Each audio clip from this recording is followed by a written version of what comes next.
नमस्कार और आप सबका स्वागत है क्रॉप प्रोडक्शन टेक्नोलॉजी सीरीज में। और ये है एपिसोड नंबर 5 फार्म मैनेजमेंट के टॉपिक पर। फार्म मैनेजमेंट बहुत ज़रूरी टॉपिक है। ये फसलों को व्यवस्थित करने में मदद करता है और उत्पादकता को बढ़ाने में। आज हमारे साथ मिस्टर आर माधवन, जो हमारी मदद करेंगे फार्म मैनेजमेंट को समझने में। स्वागत है माधवन जी। मैं बहुत खुश हूँ कि हम ये कर रहे हैं। आज हम मैनेजमेंट के बारे में चर्चा करेंगे। लोगों को आश्चर्य होगा कि फार्मिंग में मैनेजमेंट क्यों। खेती को और क्षेत्रों की बजाय ज़्यादा मैनेजमेंट की ज़रूरत होती है। मैं इसलिए नहीं कह रहा कि मैं किसान हूँ, इसे बहुत सारी मैनेजमेंट स्किल्स और मैनेजमेंट क्षेत्र की ज़रूरत होती है, जबकि किसान चीज़ों को मैनेज करने में बहुत सक्षम है, पर उनके पास जरूरी चीजों की कमी होती है कि पहले कौन सी करनी है, बाद में कौन सी करनी है। अब हम इस बारे में चर्चा करेंगे कि मैनेजमेंट में वो कौन सी चीजें हैं जिनका हमें ध्यान रखना पड़ेगा। सबसे पहले आपको अपना शेड्यूल, अपनी खेती के तरीके प्लान करने से 1 साल पहले सोचना होगा। आप सोच रहे होंगे कि हम इसे कैसे कर सकते हैं, पर करना होगा। देखिए, बारिश हो सकती है, धूप हो सकती है या कुछ और हो सकता है, पर हमें अपनी ड्यूटी पूरी करनी होगी, जो है प्लानिंग करना और बढ़िया की उम्मीद करना। मैं इसे होमवर्क कहूँगा। हमें इसे करना होगा। बेस्ट कुछ भी हो हम सामना करेंगे, क्योंकि हम अनिश्चितताओं को नहीं जानते और हम किसान होते हुए अनिश्चितताओं के साथ खेल रहे हैं। तो हैरान ना हो, हम हमेशा से प्रकृति पर निर्भर हैं। हम हमेशा से मज़दूरों से संबंधित समस्याओं पर निर्भर हैं। हम हमेशा मज़दूरों पर निर्भर रहते हैं। तो ये सब मुद्दे हैं जो ये सब समस्याएं पैदा करेंगे और हम सब ये जानते हैं। फिर भी मैनेजमेंट एक महत्वपूर्ण भूमिका निभाता है। अब खेती में मैनेजमेंट से आपका क्या मतलब है? मैंने कहा, जो आप अगले साल करना चाहते हैं उसकी इस साल योजना बनानी होगी। कैसे? तो आपको एक रिकॉर्ड बनाना होगा कि आप हर रोज अपनी खेती में क्या क्या करते हैं। उदाहरण के तौर पर आज आप भूमि की तैयारी कर रहे हैं, तो इसमें आपको क्या क्या दिक्कतें आती हैं, इसके फायदे क्या क्या हैं। अपनी भाषा में अपने आसान तरीके से लिख लें। मैं ये नहीं कह रहा कि आप किताब लिखें, बस ये एक मार्गदर्शक की तरह हमारे लिए काम करेगा। अब एक उदाहरण के तौर पर आपने एक वैरायटी बनाई है। मान लीजिए आपने भुट्टे की कोई किस्म बनाई है। आप उसे उगाने की कोशिश करते हैं। अब ताकि आपको समझ आए, उसके लिए आपको उसके प्रदर्शन का रिकॉर्ड रखना होगा। जैसे जर्मिनेशन की परसेंटेज क्या होगी। मैंने 100 बीज उगाए, उनमें से कितने बीज उगे। हम इंसान हैं, हम इसे भूल सकते हैं अगले साल तक, ये आम बात है। अगर आप इसे रिकॉर्ड करेंगे वैरायटी के साथ, तो आपके पास एक रिकॉर्ड होगा जिससे आपको पता चलेगा कि आपने इतने बीज उगाए और इतने उगे, और मुझे हर 100 बीज पर इतने पौधे मिले। और आप अलग अलग ट्रायल भी ले सकते हैं और देख सकते हैं अच्छा कौन सा है, और उसकी अगले साल बिजाई कर सकते हैं। ये था एक फसल का चुनाव। अब बेचने की क्षमता। बेचने की क्षमता भी बहुत ही महत्वपूर्ण हिस्सा है मैनेजमेंट क्षेत्र का। बेचने का तरीका क्या था? पिछले साल जब आपने फसल उगाई, अपनी फसल बेचकर उससे प्रॉफिट कमाने के लिए आपको कितनी मेहनत करनी पड़ी, और आप केवल इसे मंडी में बेचने के लिए इसे ऐसे ही डाल रहे थे। आपकी समस्याएं क्या थी? अगर आप इस पर एक नोट बनाएं तो इस पर वापस आएं। अब ये समस्या है चुनाव, बेचने की और फसल के प्रदर्शन की। हमेशा अपने खेत की रिपोर्ट लिख लें। मैं कैसे लिखता हूँ? मैं एक डायरी में लिखता हूँ। एक सिंपल डायरी लें। एक दिन की कार्यकारिणी के लिए एक ही पेज प्रयोग करें। अगर उस दिन आप कोई कार्य नहीं कर रहे तो उस पेज को खाली छोड़ दें। वो डायरी, देखिए मेरे पास पिछले 33 साल से डायरी है, जितना भी मैंने खेत में काम किया है सबका। तो वहाँ मैं लिखूँगा, आज मैंने कुछ भी नहीं किया। कोई दिक्कत नहीं, इसके लिए आपको कोई गिरफ्तार नहीं करेगा, पर फिर भी आप लिख सकते हैं कि आज बारिश हुई, भारी बारिश, हल्की बारिश, औसत बारिश। अगले स्तर पर जाकर मैं क्या करता हूँ? बारिश को रिकॉर्ड कर लेता हूँ। मैनेजमेंट में बहुत ही सरल और सस्ते टूल्स उपलब्ध हैं। केवल और केवल 200 रुपये में, 100 रुपये में आप माप कर डायरी में लिख सकते हैं। अब ये आपकी मदद कैसे करेगा? आपके सिंचाई के शेड्यूल को मापने में। मान लीजिए मुझे 2 इंच की बारिश मिली। 2 इंच की बारिश पिछले एपिसोड में भी रेन वाटर हार्वेस्टिंग में चर्चा की थी, सीजल वाले एपिसोड में। 24 घंटे में अगर 1 इंच बारिश मिले तो आप 1 एकड़ में कई लीटर पानी बचा लेते हैं। अब आपको पता है नीचे कितना पानी जा चुका है, सिंचाई करनी है, ये आप डिसाइड करेंगे। तो डेटा रिकॉर्ड करना आपकी मदद करेगा आपकी कार्य प्रणाली को फायदेमंद बनाने में। हमने इस पर चर्चा की एग्रीगेशन में ये कैसे ज़रूरी है। सिंचाई की योजना ज़रूरत के हिसाब से, ना कि कैलेंडर के हिसाब से। ज़्यादातर किसान दुर्भाग्यवश इस संडे को मैंने सिंचाई की थी तो इस संडे को करनी चाहिए। नहीं, आप खाते हो जब आपको भूख लगी हो, ना कि आपको हर 3 घंटे खाना ही है। अगर आपको भूख लगी है तो खाओ, वरना मत खाओ। बिना भूख खाने से क्या होता है ये आप अच्छे से जानते हैं। फसल के साथ भी बिल्कुल यही होता है। तो हम एक जैसे हैं। तो अब अगली ज़रूरी चीज़ क्रॉप रोटेशन। क्रॉप रोटेशन क्या है? क्रॉप रोटेशन एक सिस्टम है जिसमें एक से ज़्यादा फसल एक के बाद एक उगाई जाती है। उदाहरण के लिए मैंने गेहूं उगाया, अब एक ही धरती में बार बार गेहूं मत उगाएं। क्रॉप रोटेशन के बहुत सारे फायदे हैं अगर वैज्ञानिक तरीके से प्रयोग करें। अब उससे आपका क्या मतलब है? आप जानते हैं हमें किस चीज़ की ज़रूरत है? पौष्टिक खाने की, सालाना कम खर्चे पर, है ना? तो आप कैसे करेंगे? अनाज की फसल उगानी होगी। अनाज क्या है? गेहूँ, धान, मक्का, बाजरा, ये सब अनाज के अंदर आता है। अनाज की फसल, ठीक। तो आपने उपयुक्त अनाज बना लिया है। अब आपको प्रोटीन चाहिए। ज़्यादातर भारतीय शाकाहारी ही होते हैं, हम उनके बारे में बात करेंगे। तो हम उनको प्रोटीन कैसे दें? ज़रूर दूध से बने पदार्थ हैं, लेकिन आप किसान होकर इस पर कैसे काम करें? दालें अहम भूमिका निभाती हैं। अब क्रॉप रोटेशन में योजना बनानी होगी कि दाल कब उगानी है। ये जगह, क्षेत्र और मौसम के लिए अलग होता है, पर हमारे शेड्यूल में सोचना होगा कि साल में एक फसल दाल की उगाई जाए। तो अगला है सब्जियां। यहाँ से आप पैसा कमाते हैं और सारे मिनरल्स आपकी सब्जियों से आते हैं। उस विंडो का अब आपको हिसाब करना होगा। अब इन तीनों को क्रॉप रोटेशन कहते हैं। पहले हम इकोनॉमिक्स पर बात कर लेते हैं, फिर हम विज्ञान पर लौटेंगे। इकोनॉमिकली क्या? अनाज की फसल उगाने में बारिश का प्रयोग कर रहे हैं और जो पानी बचाया है वो आप दूसरी फसल को दे सकते हैं। सिंचाई की तरफ ज़्यादा ध्यान ना देते हुए आपने हर विषय दोहरा लिया है जिसकी हमने पिछले कुछ एपिसोड्स में चर्चा की है। पिछले वीडियो देखकर एक बार फिर सुन लें, आप समझ जाएंगे। दूसरी फसल के लिए आप सब्जियों के साथ जा सकते हैं। सब्जियां बहुत कम पानी और एग्रोनॉमिकल कंडीशंस जो हमारे लिए सही हों। भारत में हमारे पास मौसम का बहुत ही अच्छा फायदा है। फिर इसे जानें, अच्छी तरह से जानें, उसके बाद उस पर विचार करें। केवल भारत ये कर सकता है, कोई दूसरा देश ये फायदा नहीं उठा सकता।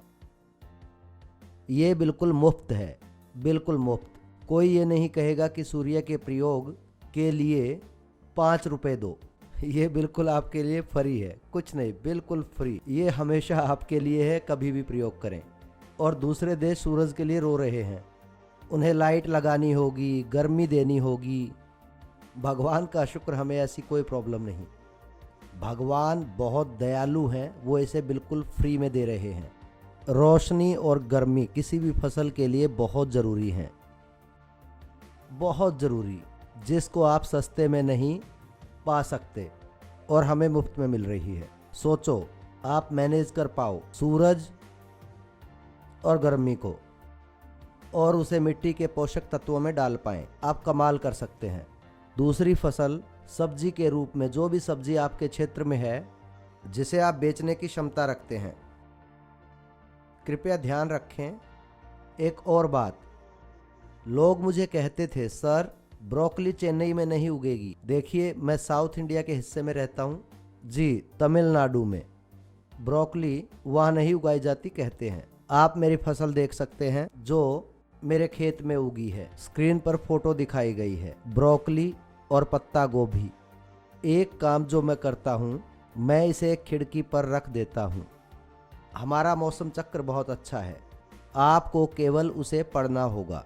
ज़्यादातर फसलें 100 या 120 दिन की होती हैं जो भी आप उगाते हैं। हमारे पास सुंदर विंडो है। कुछ फसलों को गर्मी पसंद है और कुछ फसलों को कम गर्मी चाहिए होती है, उसके लिए कमरा है।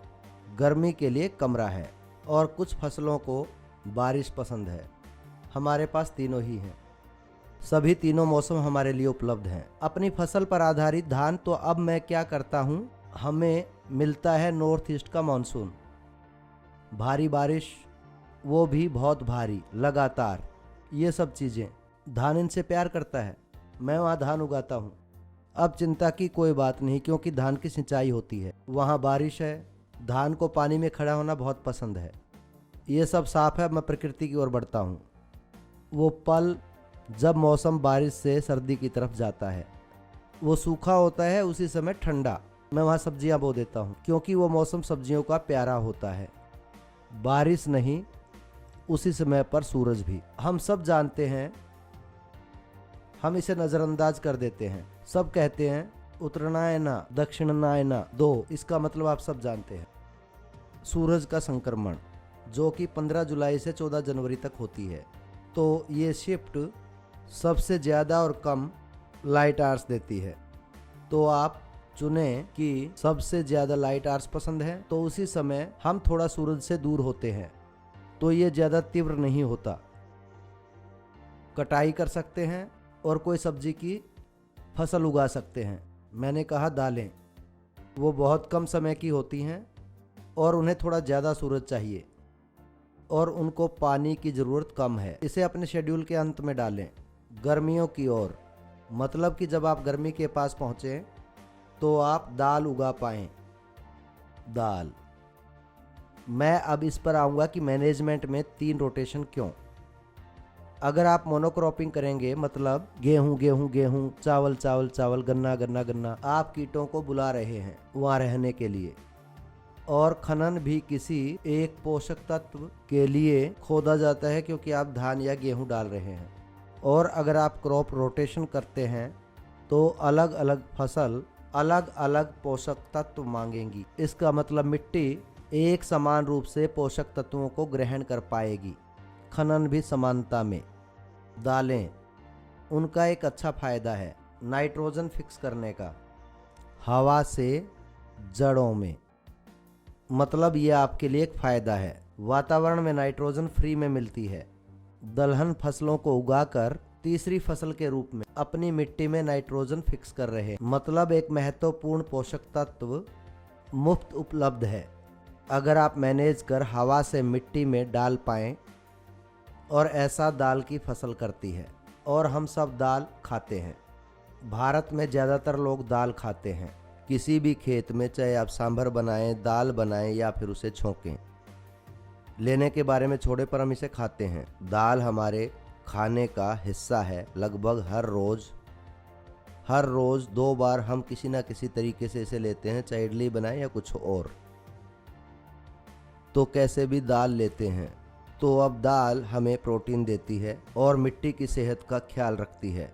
अब मैनेजमेंट पार्ट पर महत्वपूर्ण बात यह है कि हम 3 फसलें केवल भारत में ही उगा सकते हैं। तो हम इसका फ़ायदा क्यों नहीं उठाते? इसके लिए हमें केवल मैनेजमेंट का ध्यान रखना होगा।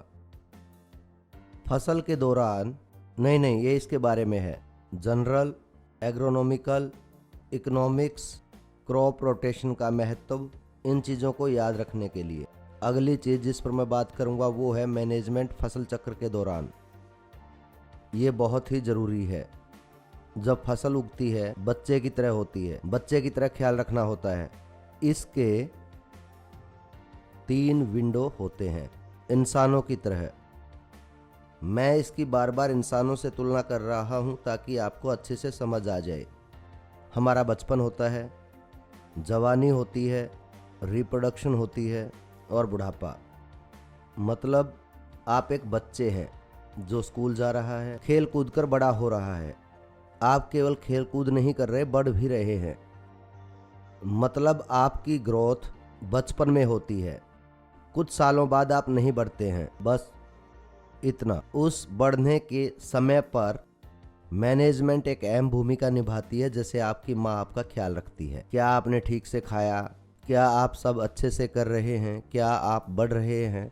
आपने वास्तव में देखा होगा, अपने बचपन के बारे में आप अपनी माँ से पूछ सकते हैं कि आपकी माँ हर महीने आपका वजन करती थी, आपको अस्पताल ले जाती थी वजन मापने के लिए हर महीने जब आप बढ़ रहे थे।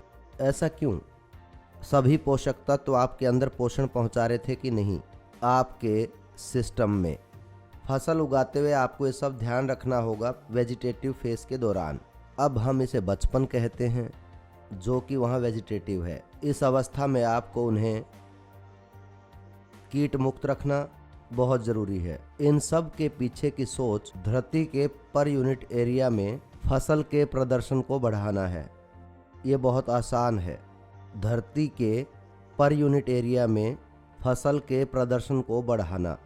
जैसे कि मेरे पास 1 एकड़ धरती है, मैंने उस 1 एकड़ धरती का इस्तेमाल किया है अपनी फसल को ज़्यादा से ज़्यादा बढ़ाने में। इसका मतलब क्या? ये सब स्टेप आपकी फसल उत्पादकता को बढ़ाने के लिए होने चाहिए। उत्पादकता आपकी चाबी है। देखिए, फसल एक सही वातावरण में वह खुद को काबू कर सकती है। बात यह है, आप उतना दें जितने की ज़रूरत है और आप मैनेजमेंट स्किल्स के बारे में जानना होगा। हम बात कर रहे थे फसल उगते समय, मैंने कहा था वेजिटेटिव के दौरान ये कीट और खरपतवार मुक्त होने चाहिए। इरिगेशन पर ध्यान दें, सिंचाई का बहुत ही ध्यान रखना होगा शुरुआती समय में। वेजिटेटिव स्टेज के दौरान हमारी तरह जब हम बच्चे होते हैं तो हमें भागना होता है, कूदना होता है, खेलना होता है। ये बहुत ही ज़रूरी चीज़ें हैं, नहीं तो आप इंसान नहीं हैं। एक बच्चे के नाते आपको खेलना, कूदना, रोना ये सब करना होगा। शरारत भी करेंगे ताकि आपकी मम्मी आपके पीछे घूमती रहे। ये आपकी ग्रोथ का एक हिस्सा है। अगर आपकी ग्रोथ सेहतमंद रहेगी, जब आप बढ़ते हैं, वयस्क बनते हैं, अडल्ट, प्रजनन के दौरान आपका दिमाग और अच्छे से काम करता है। ऐसे ही सभी चीज़ें दी जाती हैं। फसलों के लिए पोषक दिया जाता है तो फसल प्रजनन के लिए खड़ी रहती है। प्रोडक्शन क्या है? मतलब कि उत्पादन के लिए वे तैयार हैं। जैसे अनाज, फल, कुछ भी वो हमें वापस करते हैं। अगर इस दौरान अच्छे से मैनेज नहीं किया गया तो कुछ नहीं होगा, बिल्कुल ज़ीरो। कटाई के समय आप कुछ भी मैनेज नहीं कर सकते, कुछ भी नहीं। तो आपको मैनेजमेंट करनी होगी बिल्कुल शुरुआत में। हमने बहुत सारे एपिसोड्स में बात की है, इसीलिए मैंने कहा था 60% भूमि की तैयारी में जाना चाहिए। पिछले एपिसोड में मैंने इसके बारे में बात की थी। मैंने कहा था हमें सबसे ज़्यादा ध्यान देना होगा भूमि की तैयारी पर। क्यों? ताकि हम अपने फ़ायदे बढ़ा सकें। देखिए, फसल का उत्पादन पर यूनिट एरिया हमारी रिसर्च और विज्ञान में बढ़ोतरी, खेती में पौधों की प्रजातियों के बारे में पता चला है। हमारे पास हैं बहुत सारी वैरायटियाँ जिन्हें हम कहते हैं जेनेटिक्स, पर जिनके पास जेनेटिक क्षमता है, पर अब आप उस बीज से जेनेटिक क्षमता कैसे ले सकते हैं, है ना। और मैनेजमेंट, नर्सरिंग क्या है? मैनेजमेंट। आप इसे कैसे मैनेज करते हैं कि बीज आपको अच्छा फल दे। एक अनाज को मुझे क्या देना चाहिए? 1000 अनाज। मैं कैसे करूं? इसको लेने के लिए क्या करूं? तो मैनेजमेंट स्किल्स शुरुआत से ही हमारे पास आती हैं। 1 साल पहले योजना बनाने से, अगले साल आपको क्या उगाना है, अगले साल कौन सी वैरायटी होनी चाहिए, इसकी योजना कैसे बनानी है, आपकी मिट्टी की सेहत कैसी थी, सब रिकॉर्ड्स अपने साथ रखिए, आप अपनी भाषा में, अपने साधारण तरीके में, जहां आप समझ सकें और आपको क्यों समझना है, ताकि आप आगामी फसलों की योजना बना सकें और उन्हें बेचने की क्षमता भी। मैनेजमेंट में आपको इन बातों का भी ध्यान रखना है। जी हाँ, मैं कीट मैनेजमेंट के बारे में बोल रहा हूँ, पर अपनी धरती को अनड्यू प्रिस्टेशन प्लोरीफेशन से बचाएं। अब ये क्या है? एंड पेस्ट इन्फेस्टेशन, ये कुछ अजीब शब्द हैं और कुछ नहीं। एंड पेस्टिफिकेशन कि आप अपने खेत में किसी भी तरह की खरपतवार ना उगने दें, क्योंकि आप कीट को बुलावा देंगे कि वो वहाँ आकर रहे। आप देखेंगे कि बंज अच्छी तरह साफ नहीं है। फसल उगने के दौरान आप कुछ भी नहीं कर सकते। जब आप इसको उगाते हैं तो आपको अपनी एकाग्रता केवल फसल पर रखनी है। आपको किसी और चीज़ के बारे में सोचने का समय ही नहीं होगा। जब बच्चा घर पर होता है तो माँ के पास बिल्कुल समय नहीं होता। वो खुद के बारे में भी नहीं सोच पाती। वो इंतज़ार करती है कि बच्चा थोड़ा सा बड़ा हो और उसको आराम मिले। शुरुआत में उसको 24 घंटे उसका ख्याल रखना पड़ता है। जब बच्चा सोता है आप सोते हैं, जब बच्चा उठता है तो आप उठ जाते हैं। फसल के लिए भी उतनी ही ऊर्जा की ज़रूरत होती है। फसल भी बहुत अच्छा काम करेगी, आपको ज़्यादा उत्पादन भी देगी। इस तरीके से पर यूनिट क्षेत्र में आप अपनी उत्पादकता और बढ़ा सकते हैं। अपनी धरती में हमें जानना चाहिए, मैनेजमेंट स्किल्स का प्रयोग करना चाहिए। आप लोगों के सवालों से और अच्छे से समझा दूंगा जब क्वेश्चन आंसर सेशन आएगा। बहुत सारी दिक्कतें और मुद्दे होंगे कि एक साल यहाँ सूखा पड़ सकता है और एक साल बाढ़ आ सकती है। बिल्कुल, हम प्रकृति का एक हिस्सा हैं। हम प्रकृति के साथ खेल रहे हैं, ध्यान रहे। अनिश्चितता ही किसानों के लिए फायदेमंद है। इसलिए मैंने हमेशा कहा है, खेती में सबसे ज़्यादा मैनेजमेंट की ज़रूरत है। दूसरे क्षेत्रों में निश्चित है कि आज बंद है तो बंद है। खेती में ऐसा नहीं है। अनिश्चितताएं इसी का हिस्सा हैं। जितनी ज़्यादा ये होंगी उतनी ज़्यादा मैनेजमेंट की ज़रूरत होगी। बस कुछ फसलों को दिक्कत होती है बाज़ार में बिकने में। हम उन्हें फसलों के उगने के दौरान मैनेज नहीं कर सकते। दिक्कत है नमी। नमी से फंगस पैदा होती है। मतलब क्या? गेहूं, धान, बाजरा या कोई भी अनाज की फसल, अगर नमी बहुत ज़्यादा है, आप इसे 20 दिन या 10 दिन के लिए रख दें, उसकी गुणवत्ता कम हो जाती है। इसे समझें और मैनेजमेंट सेक्टर में इस बात का ध्यान रखें कि मेरे खेत में नमी इतनी ही होनी चाहिए ताकि अनाज की क्वालिटी हमेशा अच्छे से बनी रहे, इससे पहले कि ये किसी मंडी या बाजार में बिकने के लिए जाए। इसके लिए आपको कटाई के शेड्यूल की योजना बनानी होगी। सोचते हैं कि ज़्यादा पानी देने से जल्दी बढ़ेगा, बिल्कुल नहीं, नहीं, बिल्कुल गलत है। ज़्यादा सिंचाई से दिक्कतें बढ़ेंगी। फसल के पक जाने के बाद उसे परिपक्वता चाहिए। इस पर हम बहुत लंबी चर्चा कर चुके हैं। ग्रेन फिलिंग और पैनिकल स्टेज के दौरान हम उसे पैनिकल कहते हैं। फूल निकलता है और अनाज बनने लगता है। धान, गेहूं ये बढ़ रहा है। वो भरने वाले थोड़ी ज़्यादा नमी लेते हैं। फसल पर ज़्यादा तनाव होता है तो ज़्यादा नमी चाहिए होती है। एक बार फसल भर जाए, मिल्की स्टेज के लिए, किसी भी अनाज के लिए, मिल्की स्टेज होने के बाद वो केवल डिहाइड्रेट होता है, वो सख्त हो जाता है। आप अपनी सिंचाई कम कर दें। अपनी फसल की कटाई को सही मैनेज करें तो फ़ायदे हैं कि कंबाइनर बहुत आसानी से मिल सकता है। मेरे कुछ साथी किसान इस क्षेत्र को नज़रअंदाज कर देते थे। अपने खेत में कंबाइनर नहीं चलाते थे। कोई भी प्रॉब्लम हो जाती थी, या तो उसको वहाँ पहुँचने में 10 से 15 दिन लग जाते थे या फिर बहुत भारी बारिश हो जाती थी। अगर आप पिछले साल की बारिश का हिसाब लगाकर इसे अच्छे से मैनेज कर पाएँ, शायद वो पास हो जाए। फेल भी हो सकता है, पास भी हो सकता है, मैं कुछ नहीं कह सकता। पर आप योजना क्यों नहीं बनाते? आप उस तरह काम क्यों नहीं करते? ये बात ध्यान रखें कि कंबाइनर वहाँ लाना ही होगा। मैं हाथ से कटाई नहीं कर सकता। बहुत मुश्किल है 20 औरतों को इकट्ठा करना।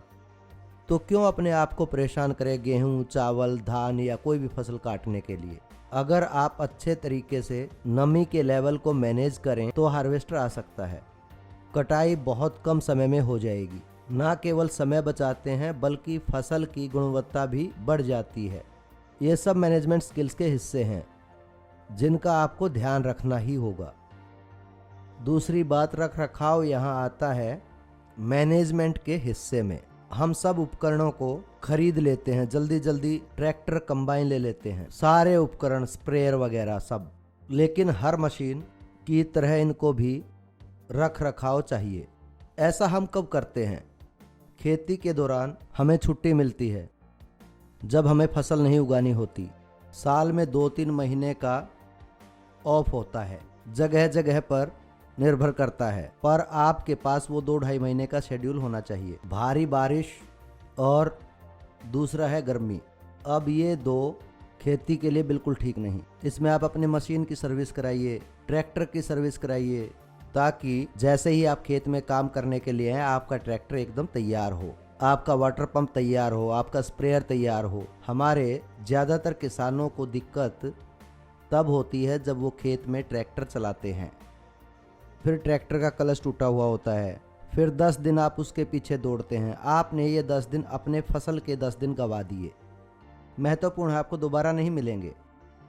और इसे पहले कराते तो आपके कुछ हज़ार रुपये बच जाते हो, अब आपने 5,000 रुपये के करीब गंवा दिए हैं। 1,000 बचा रहे हैं 5,000 गंवाने के लिए, बस एक आम मैनेजमेंट स्किल की वजह से। ऐसे ही कुछ आपके स्प्रेयर काम ना करे फसलों के दौरान। जब आप फसल उगाते हैं तो आपका पूरा ध्यान फसल पर होता है, आपके पास इतना समय नहीं होता है कि आप स्प्रेयर लाएं। इसे नज़रअंदाज करना पड़ता है। आपको स्प्रेयर नज़रअंदाज करना होगा या फिर आपको कम स्प्रे करना होगा। ये सब आपकी उत्पादकता को कम करता है। पर अगर हम इन सब क्षेत्रों में मैनेज कर पाएं, फसल चक्र के दौरान, जैसा मैंने कहा, बीज से लेकर पहले 35 दिन तक वेजिटेटिव मतलब ये बढ़ रहा है, फिर उसके बाद ध्यान देना होगा पौध पर, अनाज पे, फूल या जो हम खाने वाले हैं। फिर आती है मैच्योरिटी। इन 3 चीज़ों की मैनेजमेंट फसल चक्र के दौरान उत्पादकता बढ़ाने में मदद कर सकती है। हम तत्वों की बात करते हैं, वो इसे मैनेजमेंट से जोड़ता है। आपको याद हो तो तत्वों के बारे मैंने पिछले एपिसोड में आपको बताया था। कुछ ऐसे तत्व होते हैं जो मिट्टी में मोबाइल होते हैं, यानी कि वो मिट्टी में चलते हैं। नाइट्रोजन उनमें से एक है, बोरोन है। अब ये नाइट्रोजन और बोरोन, इसमें हमें क्या करना होगा? हमें इसका प्रयोग बांट देना होगा। अगर एक फसल को 1 यूनिट चाहिए नाइट्रोजन की तो पूरा नाइट्रोजन एक दिन में ही नहीं डाल देंगे, मतलब आप खराब कर रहे हैं। ये उड़ जाता है या बारिश के साथ ये बह जाता है। ऐसी चीज़ों को मोबाइल एलिमेंट कहा जाता है। मैं कहूँगा कि इसे बांट कर लगाएं, केवल 5 या 6 लें बजाय कि पूरा एकदम डालने के। अगर आपको 100 किलो डालना है तो 100 का 100 पूरा एक साथ नाइट्रोजन में न डालें, बांट बांट कर लगाएं। उसकी बढ़ोतरी के समय हर हफ्ते 5 किलो, हर हफ्ते 10 किलो, फिर 20, फिर धीरे धीरे बढ़ते जाएं। फिर जो भी आपने डाला होगा आपकी फसल ने उसे ग्रहण किया होगा, वो खराब नहीं हुआ होगा या फिर नदी नालों में नहीं बह गया होगा, जो प्रदूषण के साथ आपका पैसा बर्बाद करती है। सब बर्बाद होता है। कीट, ये मैनेजमेंट में आता है। आपको पता है सबसे अच्छा समय कीट निकालने का जल्दी, बिल्कुल सुबह सुबह सबसे अच्छा समय है कीट निकालने के लिए, खेत घूमने के लिए। ये बहुत पुरानी कहावत है कि खेतों में खाद से ज़्यादा पैरों का लगना ज़्यादा ज़रूरी है। पैरों से मेरा मतलब सुबह जल्दी जाकर देखें कि खेत में क्या हो रहा है। केवल सुबह ही आप ये सब चीज़ें देख पाएंगे। क्यों? ज़्यादातर कीड़े नॉकटर्नल होते हैं। नॉकटर्नल मतलब कि उन्हें सूरज पसंद नहीं है, उनको सूरज से नफरत है। जब सूरज से रोशनी आती है वो छुप जाते हैं। आप 6:30-7 बजे के बाद वहां जाएंगे तो आपको कुछ भी दिखाई नहीं देगा, केवल फसल खाई जाती है। फसल को बुरी तरह खा जाते हैं। आप जाते हैं और स्प्रे कर देते हैं, कीट नहीं मरेंगे, वो पहले ही मिट्टी के नीचे दब चुके हैं। वो केवल और केवल रात को ही बाहर आएंगे, सूर्यास्त के बाद, क्योंकि कीटों को निशाचर कहा जाता है। ज़्यादातर कीड़े वो ज़्यादातर देर रात को ही वो फसल को खाना शुरू करते हैं, ठंडे समय में। अब मैनेजमेंट में, कीट मैनेजमेंट में आपको स्प्रे का टाइम चुनना पड़ेगा। उदाहरण देता हूँ, शुरुआत में मैंने कहा था मैं अपनी पत्ता गोभी के लिए बहुत स्प्रे करता था।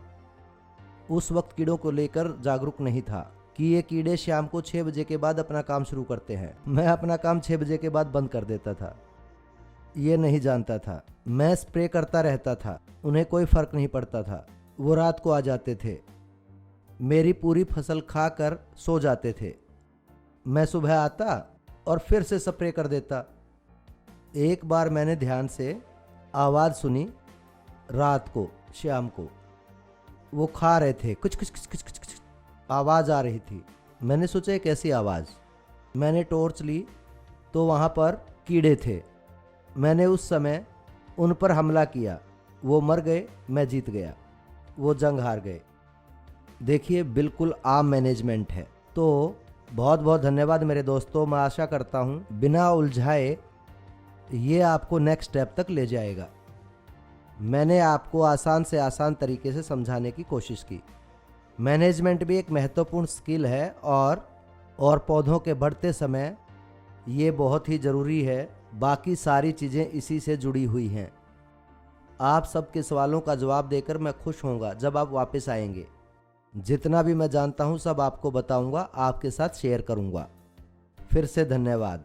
बहुत बहुत धन्यवाद सर। आज का यह एपिसोड बहुत ज्ञानवर्धक था, खासकर फार्म मैनेजमेंट साइट पर। सभी किसान फार्म मैनेजमेंट की स्किल्स को छोड़ देते हैं। फार्म मैनेजमेंट से मैंने क्या समझा? भूमि की तैयारी से शुरू होकर फसलों के बाजार तक जाने तक खेत की मैनेजमेंट बहुत ज़्यादा ज़रूरी है। ना केवल फसल के उत्पादन को बढ़ा देगा बल्कि बहुत ज़्यादा बढ़ा देगा। मुझे यकीन है इस वीडियो को देखने के बाद सभी किसान फार्म मैनेजमेंट स्किल का फ़ायदा उठाएंगे। धन्यवाद।